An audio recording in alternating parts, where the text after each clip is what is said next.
Good morning students, class 9 science. एक बार फिर से तुम सबका वेलकम करते हैं बेटा। चैप्टर नंबर 4 हम ऑलरेडी स्टार्ट कर चुके हैं और चैप्टर नंबर 4 में कल मैंने थॉमसन्स मॉडल के बारे में तुम्हें बताया था।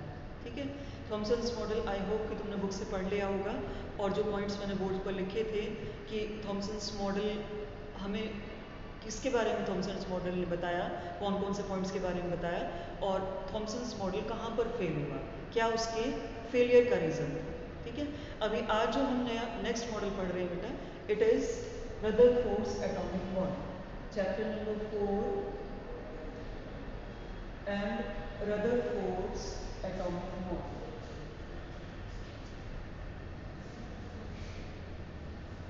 Rutherford's atomic model. ठीक है, ये सेकेंड मॉडल था जो दिया गया था एटम के स्ट्रक्चर में, रदरफोर्ड्स एटॉमिक मॉडल। और रदरफोर्ड्स एटॉमिक मॉडल एक प्रॉपर एक्सपेरिमेंट के बेस पर दिया गया था।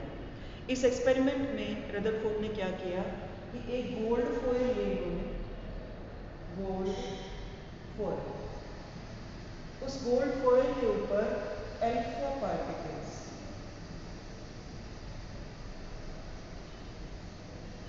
स्कैटरिंग एक्सपेरिमेंट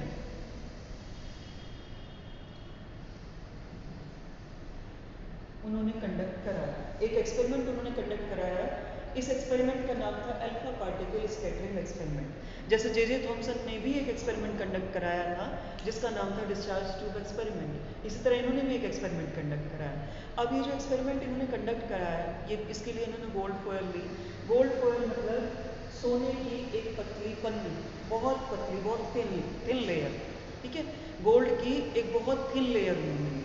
गोल्ड की एक थिन लेयर को उन्होंने ऐसे रखा, जैसे ये गोल्ड की थिन लेयर है, गोल्ड फॉयल।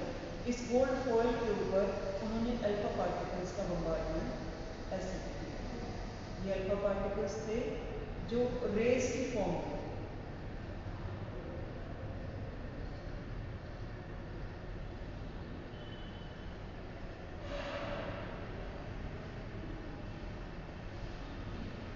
ठीक है, अल्फा पार्टिकल या अल्फा रेज को उन्होंने गोल्ड फॉयल के ऊपर पास किया। पास करने पर उन्होंने क्या ऑब्जर्व किया, that most of the alpha particles crossed the gold foil. ये भी most of the alpha particle crossed the gold foil. ठीक है, some alpha particles deviate from their path. Some alpha particles deviate from their path, and very few alpha particles will return back to their original path. ठीक है, ये किसका experiment था? Rutherford का experiment था। अब यहाँ ध्यान से देखो, देखो ये सबके सब अल्फा पार्टिकल्स हैं। इन अल्फा पार्टिकल्स में से मोस्ट ऑफ द पार्टिकल, ऊपर भी नीचे भी, they have crossed the gold foil, gold foil को पार करके निकल गए।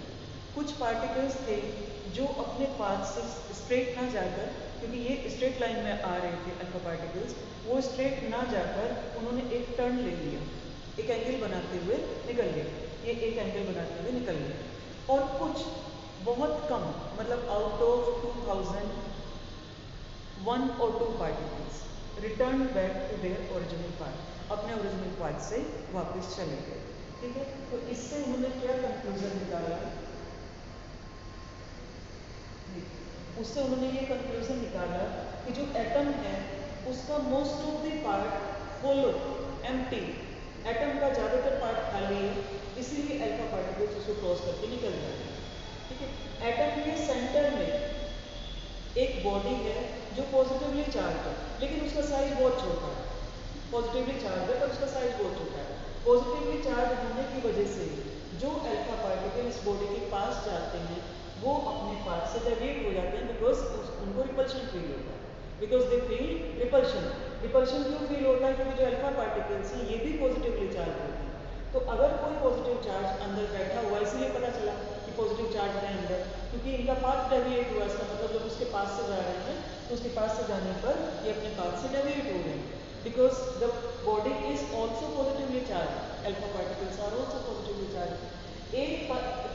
एक दो पार्टिकल जो सीधे उसको हिट करते हैं जाकर, पॉजिटिवली चार्ज बॉडी को जो एटम के अंदर रखी हुई है, जो उसको सीधे हिट करते हैं जाकर, वो पार्टिकल अपने पाथ से वापस आ जाते हैं। रीजन, क्योंकि पॉजिटिव चार्ज को हिट करेगा तो स्ट्रॉन्ग रिपल्शन फोर्स होगा, और वो स्ट्रॉन्ग रिपल्सिव फोर्स उसको आगे बढ़ने ही नहीं देता पार्टिकल्स को, वो उसको पीछे खींच लेता है। ये बात समझ में आई बेटा? तो ये जो उन्होंने अपने एक्सपेरिमेंट में ऑब्जर्वेशंस किए, उन्होंने 3 ऑब्जर्वेशन किए। मैं यहाँ पे ऑब्जर्वेशन और कंक्लूजन दोनों चीजें लिख रही हूँ। ऑब्जर्वेशंस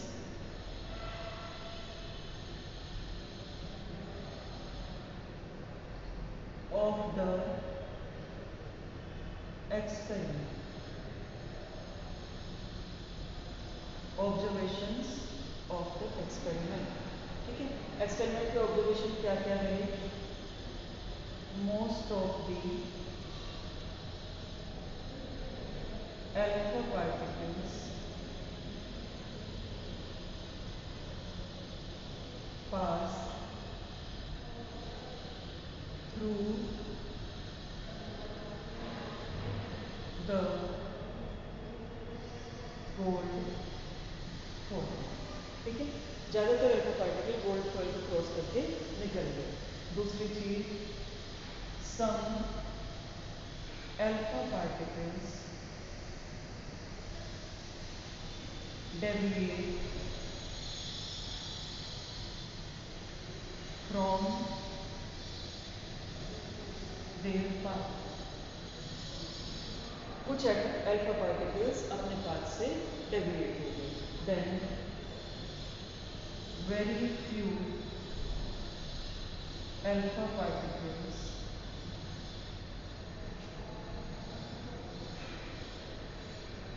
रिटर्न बैक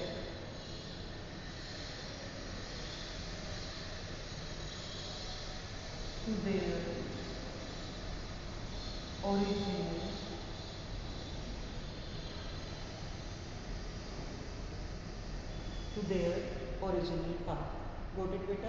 ये 3 ऑब्जर्वेशंस हुए जो मैंने यहाँ पे डायग्राम के फॉर्म में भी बनाए हैं, अल्फा पार्टिकल्स का एक्सपेरिमेंट का डायग्राम। अच्छा, अब ये जो 3 ऑब्जर्वेशंस थे, इन तीनों ऑब्जर्वेशन के बेस पर रदरफोर्ड ने अपने मॉडल का कंक्लूजन निकाला कि क्या मॉडल एटम का बनाया जा सकता है, एटम का क्या स्ट्रक्चर हो सकता है इस पर बेस्ड। और उनके जो कंक्लूजन थे वो मैं यहाँ बोर्ड पर मेंशन कर देती हूँ।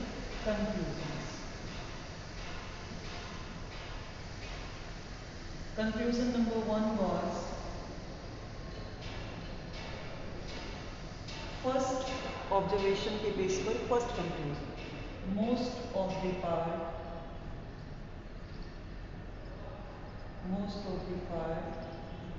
of the atom is empty। Second observation के बेस पर second conclusion, there is a positively charged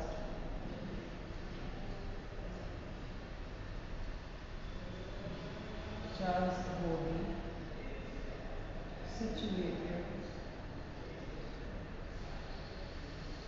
at the center। Third observation का थर्ड कंक्लूजन, ठीक है। Some of the alpha particles deviate from their path means the positively charge body is very small in size.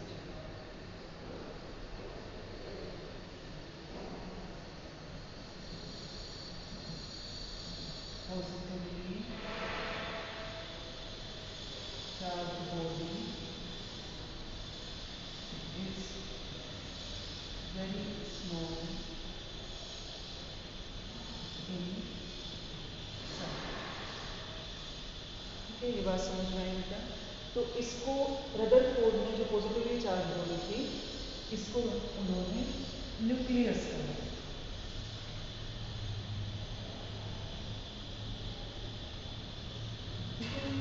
E Rutherford, Ernest Rutherford की जो discovery थी, उन्होंने atom के nucleus को discover किया और इसके ऊपर बेस्ड, इस एक्सपेरिमेंट के ऊपर बेस्ड जो उन्होंने एटम का मॉडल बनाया, वो मॉडल में यहाँ बना देती हूँ। उन्होंने क्या बताया था कि एक तो छोटा सा न्यूक्लियस सिचुएटेड है एटम के अंदर और उसके बाहर एक्स्ट्रा न्यूक्लियर पार्ट है जिसको उन्होंने बोलो माना था।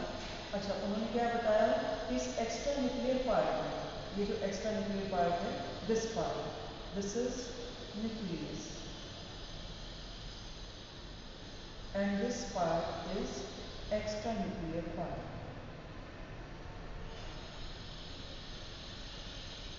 एक्स्ट्रा न्यूक्लियर पार्ट, ठीक है।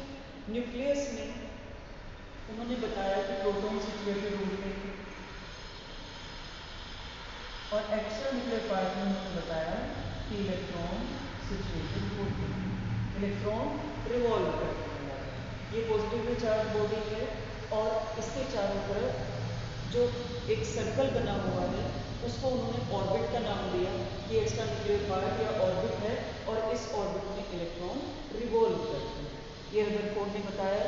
अब रदरफोर्ड का जो मॉडल था वो भी कंप्लीटली एक्सेप्टेबल मॉडल है। यहाँ तक तो सही था कि उन्होंने इलेक्ट्रॉन और प्रोटॉन दोनों की अलग अलग बाउंड्री बता दी। उन्होंने ये बता दिया कि प्रोटॉन न्यूक्लियस के अंदर सिचुएटेड होते हैं and electrons are present in the extra nuclear part, ये चीज़ तो कर दिया, उन्होंने बाउंड्री बता दी उन्होंने, बट अभी भी वो ये नहीं बता पाए कि एटम स्टेबल कैसे माना जाएगा। अगर हम बोलते हैं कि इलेक्ट्रॉन यहाँ पर रिवॉल्व कर रहा है, इलेक्ट्रॉन, ठीक है, कोई भी एनर्जेटिक पार्टिकल अगर रिवॉल्व करता है, रिवॉल्व करते हुए अपनी एनर्जी लूज करेगा और लूज करते करते अल्टीमेटली सिचुएशन क्या होगी कि वो न्यूक्लियस के ऊपर गिर जाएगा, because nucleus is oppositely charge and nucleus is continuously attracting the negatively charge particle. बात समझ में आई? तो जो ड्रॉबैक था उनका रदरफोर्ड मॉडल का, मैं यहाँ लिख देती हूँ, ड्रॉबैक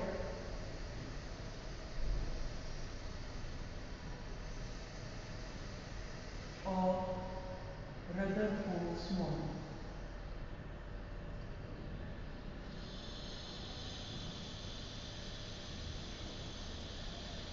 क्या ड्रॉबैक था बेटा? could not explain the stability, could not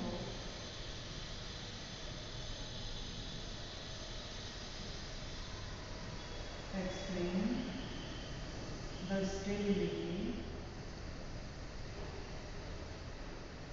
of the atom, ठीक है, ये बात समझ में आई बेटा। रदरफोर्ड मॉडल का ड्रॉबैक क्या था कि वो एटम की स्टेबिलिटी को एक्सप्लेन नहीं कर पाया था। रीजन क्या था? कोई भी energetic charged energetic particle if revolve on a circular path it will lose its energy and ultimately it will fall down on the nucleus, then again collapsing will take place, again spark will take place and again the atom becomes unstable। तो ये Rutherford का model था जो अपने Thomson's model से थोड़ा better था कि उन्होंने न्यूक्लियस में प्रोटॉन की अलग जगह बताई थी और उन्होंने इलेक्ट्रॉन के लिए अलग से एक्स्ट्रा न्यूक्लियर पार्ट का कॉन्सेप्ट रखा था। और इस मॉडल का नाम है प्लानिटरी मॉडल, क्योंकि ये प्लैनेट्स के कॉन्सेप्ट के ऊपर दिया गया है।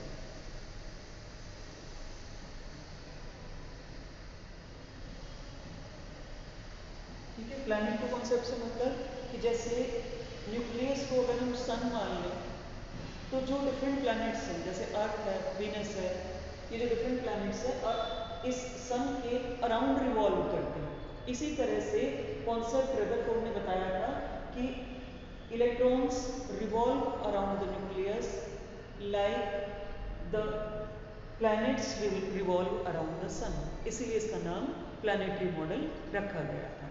बट ये मॉडल भी कंप्लीटली सक्सेसफुल नहीं हो पाया। ठीक है, आज का टॉपिक इतना ही रखते हैं बेटा। रदरफोर्ड मॉडल के बारे में आप बुक में भी पढ़ लेना, बुक्स यहाँ से देख के डायग्राम बना लेना। मैंने इसका ड्रॉबैक भी लिख दिया है, ड्रॉबैक के साथ साथ ऑब्जर्वेशन एक्सपेरिमेंट के और एक्सपेरिमेंट के जो कंक्लूजन है वो भी मैंने बोर्ड पे लिखे हुए हैं। स्क्रीनशॉट तुम्हारे पास आएगा, उसमें से देख के आप नोट डाउन कर सकते हो। थैंक यू वेरी मच बेटा, मिलते हैं फिर कल एक नए टॉपिक के साथ इसी चैप्टर में।